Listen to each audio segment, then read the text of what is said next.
Tonight and every Sunday night at this time, the Columbia Broadcasting System presents the Mercury Theater in a special series of broadcasts about the other Americas. Hello, Americans. This is Orson Welles.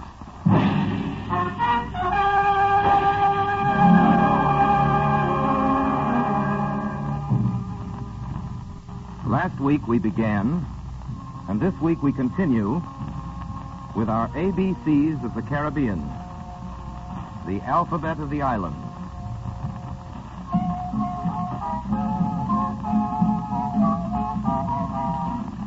Well, we left off on C.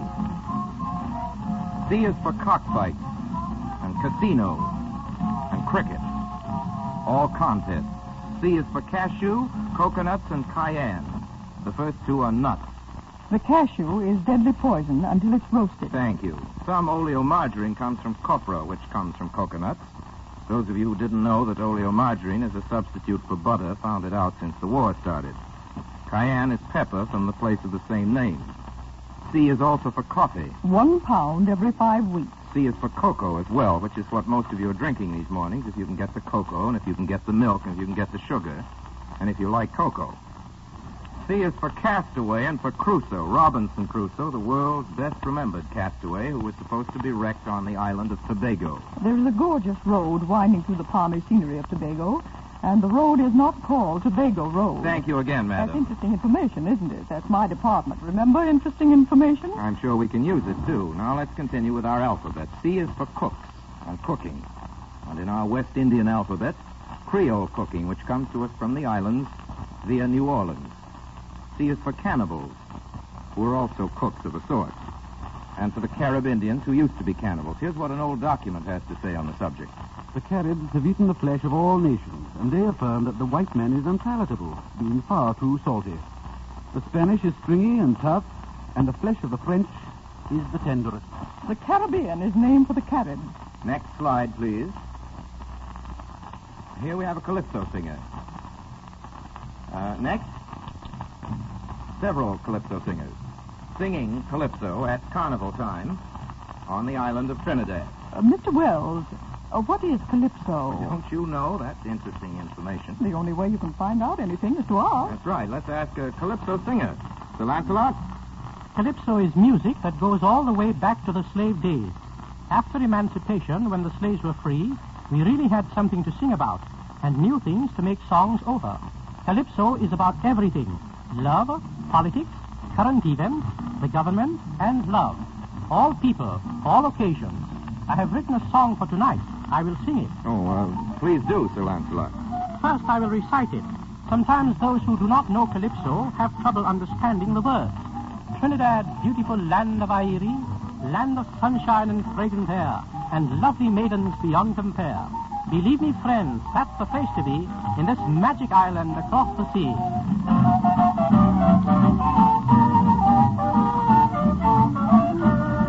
It's a land where you find youth and beauty. In Trinidad, the beautiful land of Airi. Gorgeous flowers blooming everywhere. Calypso singers to bring you cheer. No wonder everyone wants to go to this happy home of the Calypso.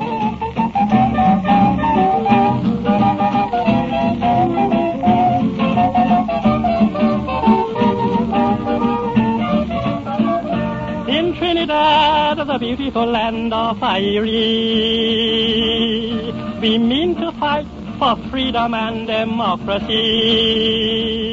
With our friendly neighbors in Yankee land, Trinidadians will firmly stand till every last one of tyranny is blown to hell for eternity.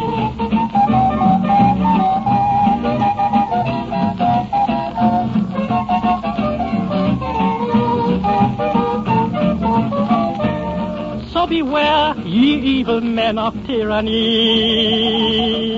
We stand arrayed, the champions of democracy. Brazil, Mexico, Haiti, and Cuba, North, South, and Central America. We're going to conquer, you never fear. You won't pollute our hemisphere.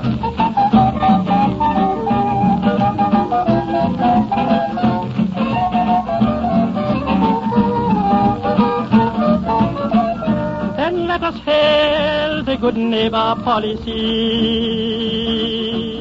for the joy it has brought humanity. Brothers clasping each other's hand, Americans now united stand in justice, honor, and liberty. This is the hope of this century.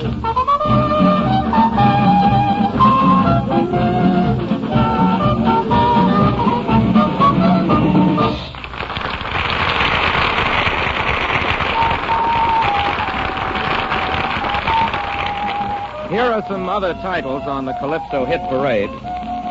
When Roosevelt came to the land of the hummingbird, shouts of welcome and joy were heard. If there's a thing that gets me vexed, it's to hear a woman called the weaker sex. If you want to live a happy life, be sure and marry an ugly wife. The Republican opposition couldn't affect the American election. The Calypsonians themselves have wonderful professional names, such as the Iron Tooth, Attila the Hun, the Lion, Mighty Destroyer, King Radio, the Lord Executioner, the Growler, and Sir Lancelot, who was with us this evening. Our last word for the letter C is a difficult word. It comes from France. Women strive for it. The word is chic. My vote for the great chic of the Americas goes to the traditional costume of Martinique. First Empire a la Creole. You might mention clothes, Mr. Wells. See for clothes, what? In Trinidad, you know, it's possible to have a fine English suit built between sunrise and sunset at half the cost you pay up north. And cocktails. You ought to taste the cocktails in the islands. A Bacardi or a daiquiri. Daiquiri starts with V. Oh, C is for Cuba. Daiquiris were invented in Cuba. Yes, and they still make it better there than anywhere else. Remember El Florida? I sure do. Anyway, I think it's time we got into the D's. D is for drinks. Can you name some more Caribbean drinks? Cuba Libre, that's Bacardi and Coca-Cola. Planter's Punch. You need a swizzle stick for that. Oh, lots of different punches. And there's Cognac and Clarine and Aguardiente. They're all made out of molasses, low cost and high voltage. Thanks. D is for the Dutch and for Denmark. We bought our part of the Virgin Islands from Denmark. $25 million. D is for durian, a fruit that smells like cheese and tastes like heaven. D is for dances and drums. D is for dictators and despots and democracy. D is for Dessalines, the tiger of the Haitian Revolution. D is for Dominica of the Dominican Republics. On one end of Dominica is the last settlement of the Caribs, who used to raid the Caribbean they gave their name to. The Caribs were just as tough and as dangerous as the pirates. They rowed out in war canoes long enough to hold 100 men. Wouldn't take many war canoes to hold the Caribs now. D is for death. In the time of Columbus, some of the Indians believed that white men were immortal because white men said they were immortal. There was only one way of disproving it, and a few Indians skeptically held a conquistador under water for a quarter of an hour or so and brought up a dead Spaniard. They gave him every chance, but after 3 days in the tropics, the proof was fairly conclusive. A lot of white men died after that. E is for earthquakes and executions. E is for easy living and exploitation and education. E is for equality and for emeralds, for emancipation. After emancipation comes the East Indians. Historically, that's when the East Indians came after emancipation. The British needed more laborers in Trinidad, so the real Indians, the ones Columbus was looking for, were brought from the Orient to the Caribbean on a system of indenture. Today, in Trinidad, an island off the north coast of South America, there are about 100,000 Hindus and Muslims, and lots of them still wear their robes and turbans. E is for Captain Jenkins' ear. And for this story, we take you to the House of Commons in the year 1739. Gentlemen of the House, the Spanish Guardia Costa stopped the vessel of a gallant English sailor, Captain Jenkins, while he was peacefully trading off the Spanish meat. His ship was confiscated and himself brutally maltreated. Gentlemen, the bloody Spanish ruthlessly severed his ear from his head. Unbelievable. Fortunately, Captain Jenkins had the presence of mind to reclaim it. Here it is. It is none other that I hold here in this bottle, preserved for posterity in good Jamaica rum. Captain Jenkins' ear.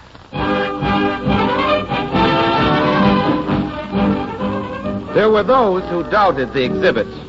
That an ear was in the bottle could not be questioned, and Captain Jenkins was an Englishman. And he was short an ear.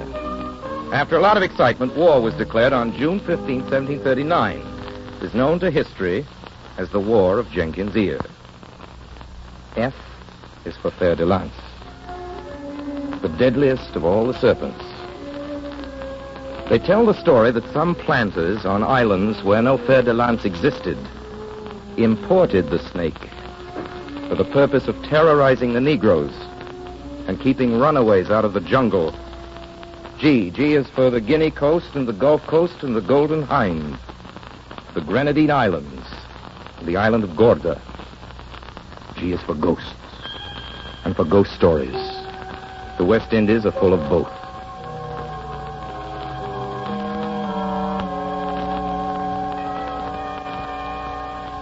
In the late 1700s, the Honorable Thomas Chase of Barbados ordered a tomb to be built for the Chase family. A tomb, 12 feet long, 6 feet wide. Let it be sealed with an enormous slab of blue Devonshire marble brought from England.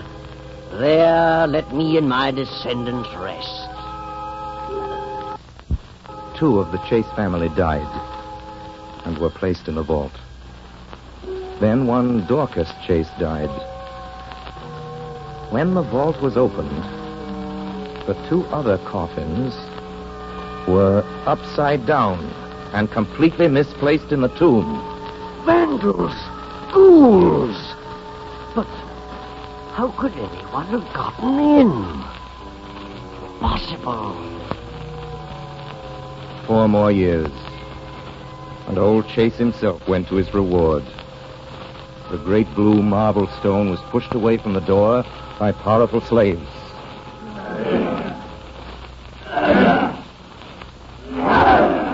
Then, the door lay open, and light fell into the tomb. Zombies. Let me away. Zombies in this place. Let me away. Again, all the coffins had been thrown about in disorder.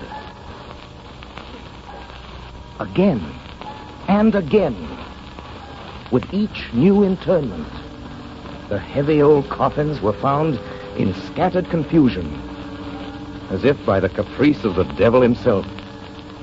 It was impossible. Yet there it was. The governor of Barbados himself interceded. Sand the floor of the vault. Secure the door with cement. Seal it with my official seal. And then we shall see. Ghosts. Zombies. Nonsense. Nonsense. 10 months later, the temptation was too much. The governor, a rational, educated man, called together a party of friends. They got out the rector of the church. They brought 10 strong slaves with them to move the immense stones. The seals were examined, found intact, and then broken. All right, men. 10 of you ought to be able to move in. But no. Pushing, pulling, exerting every ounce of their huge combined strength, the stone was not to be moved.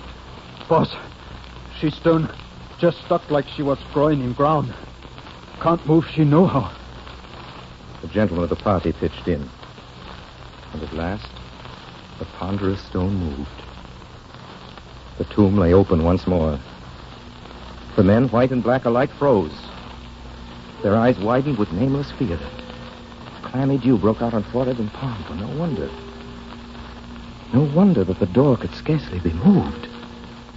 Someone, something, from inside, it had to be from inside, had leaned 2 of the ponderous leaden coffins against the door. Coffins that a dozen men could hardly move. Who done it? What about it, Ellery Queen? What about it, Fadiman? Mr. Anthony, any solutions? Neither have I.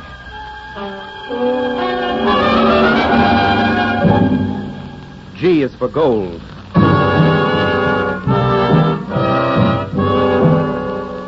Gold is the name of the first 100 years of the white man's history in America. Where are the Indians of the Caribbean? The Arawaks, the Caribs, the Lucayos? Except for the accident of a few survivors, all are gone. They were murdered by the white men for their gold. When the Spaniards came to Cuba, Hathaway, cacique of the Arawaks, called his people together. Before them, he placed a calabash filled with gold, and he spoke to them. People of Arawak, this is the god of our enemies. His name is gold. They seek him out every place, and where they find him, they remain. If gold were hidden in the holes of the rocks, they would discover him. If we were to swallow him, they would place their hands in our stomachs and drag him out. Let us cast him into the sea. Perhaps when he is no longer among us, we will be forgotten by them.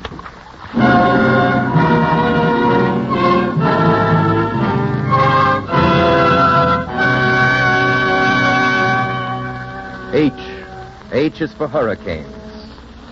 H is for Haiti, for Honduras, and Hog Island.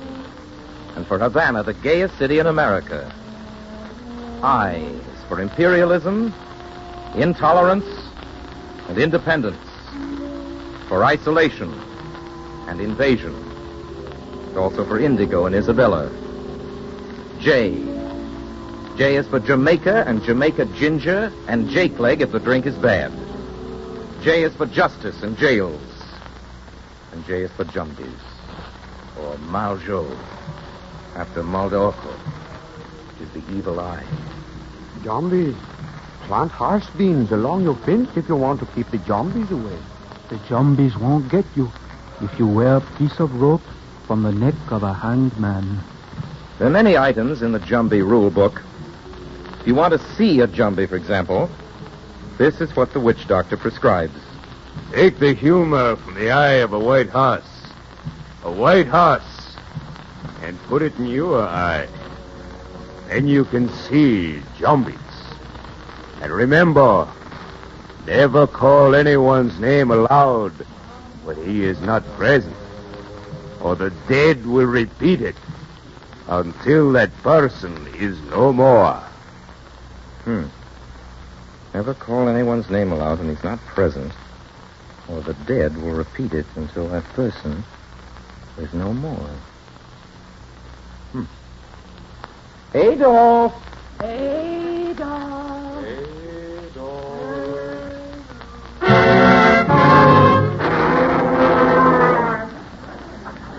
Well, so much for the J's. Now for the K's. Key West. Key West and all the keys in the K's. Keys are little coral reefs, or big ones. Thank you. And K is for Kingston, the principal port of Jamaica, which used to be a suburb of Port Royal. Port Royal was a wicked city, and it came to a bad end. On June 7, 1692, Port Royal was shattered by a terrible earthquake. The city slipped beneath the waves. They do say that the sunken church bells still ring to the movement of the tides. Kingston is no longer a suburb of Port Royal. Thank you.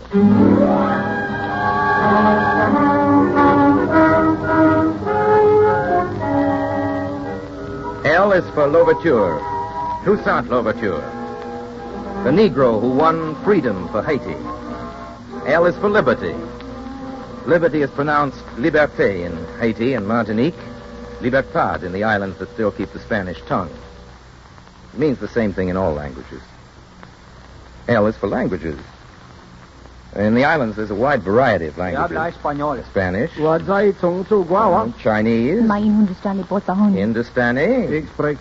Dutch, French, many forms and dialects, and Papiamento, the queerest language in the world. A great deal of English is spoken in the West Indies. Oh, yes, we speak considerable English. English? You'll hear as much English as anything else. Naturally. L is for lizards and lightning bugs. They come very big in the islands. Caribbean lightning bugs don't even blink.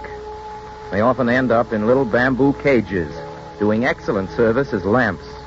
You can actually read by them. M is for the moon, by whose full light in the tropics you can read a poem from a printed page, or a lie in a woman's eyes. M is for money, merchandise, and markets, for melons, molasses, macaws, monkeys. M is for Martinique. M is for the Monroe Doctrine. N is for Nassau. N is for the New World, for new hopes, new ideals, for anything new. O is for oil, the plasma of commerce, the black blood in the arteries of war machines. A lot of oil around the Caribbean. And O is for orchids, which grow there on every other tree.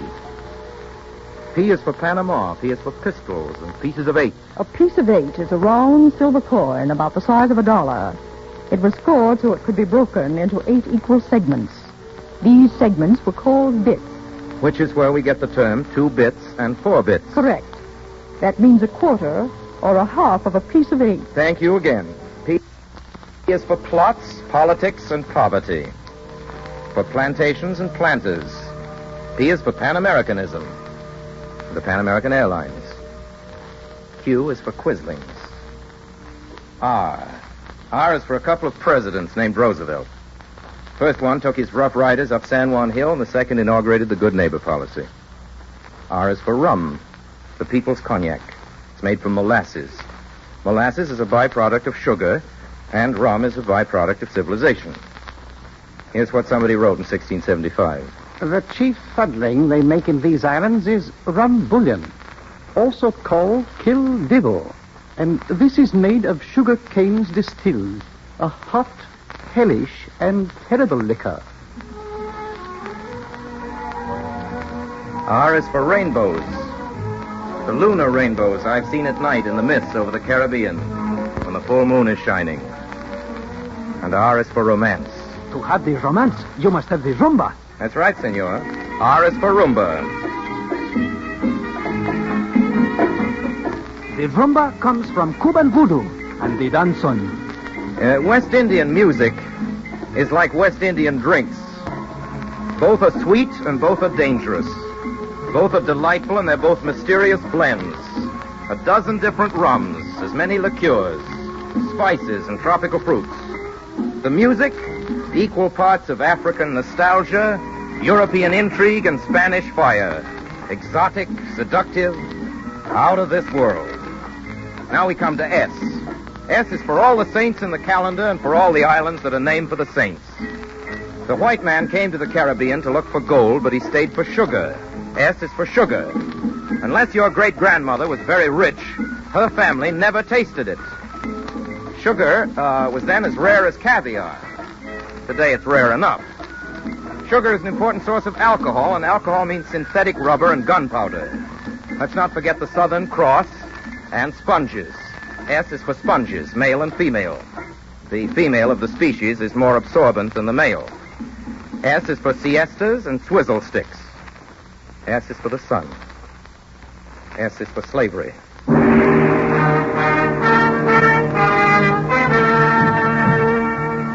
Slavery is a wickedly important part of the story of our hemisphere. Toward the end of the 18th century, the traffic in slaves was big business throughout the capitals of civilized Europe. My dear Cecil, they're in silver sconces with the little crystal tears. Wherever did you find them, darling? What you really mean is, where did I find the money to buy them? Isn't it, Angel? Well, you're a brute, darling. But how did you manage it? My sweet investment. If you really must know, black ivory. Black ivory? You mean the slave trade? But, Angel, the profits are fabulous. A wild Negro that costs nothing in Africa fetches 200 guineas in America. Well, I have a few idle shillings. Whom shall I see? Well, there are several reliable firms, dear. May I suggest Sir Eustace Fortnum? Thank you, darling. Sir Eustace Fortnum.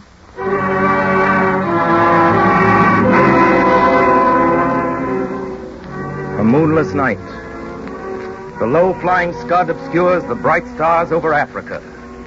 4 ships lie anchored off the Guinea coast. Men, the Black of Oz village is around the next cove. Remember this. A wound on a Moor's body is a wound in your purse. A dead slave is a dead loss. Right, Sir Eustace. Into the boats now, and you blacksmiths see that the chains and shackles be well wrapped in oakum. There bain't nothing like the clanking of a chain to make a wild blackamoor take to his heels. Lively now, and silent to do it.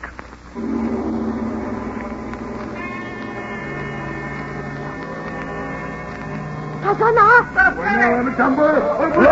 lad! Some of the beggars have spears! Mind those pistols, fools! Every shot costs me 200 guineas. I had to do him down, sir. He was coming at me with a whacking big knife. There's several blackamoors hiding in that hut, sir. Set it ablaze. They'll either come out and submit or stay in and be cooked.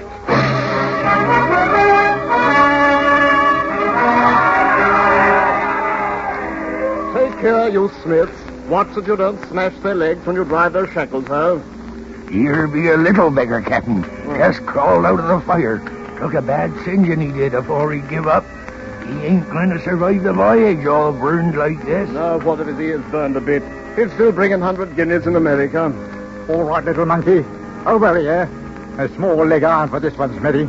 Oh, bite me, you little heathen.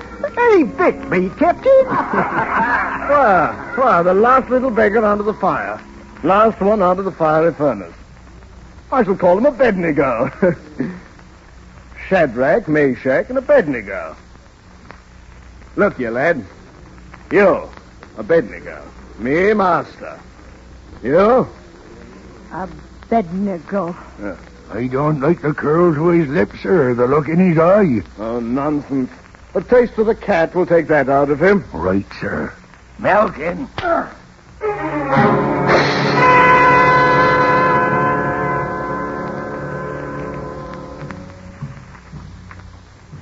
Well, that's as far as we have time to go.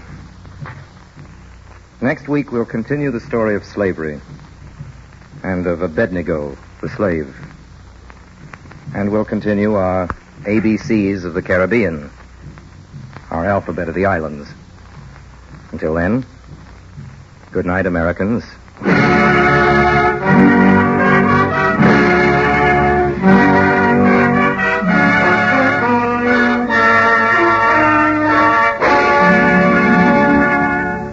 You have been listening to the 5th in a series of programs about the other Americas in which the Columbia Broadcasting System is presenting Orson Welles in the Mercury Theater.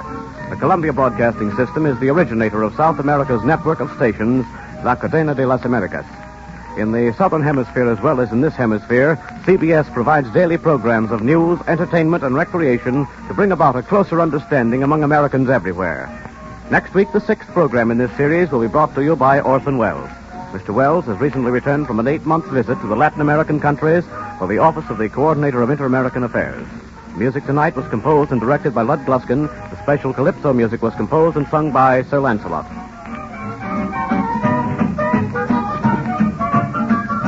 And let us hail the good neighbor policy, for the joy it has brought humanity. Brothers clasping each This is the Columbia Broadcasting System. United stand in honor, justice, and liberty.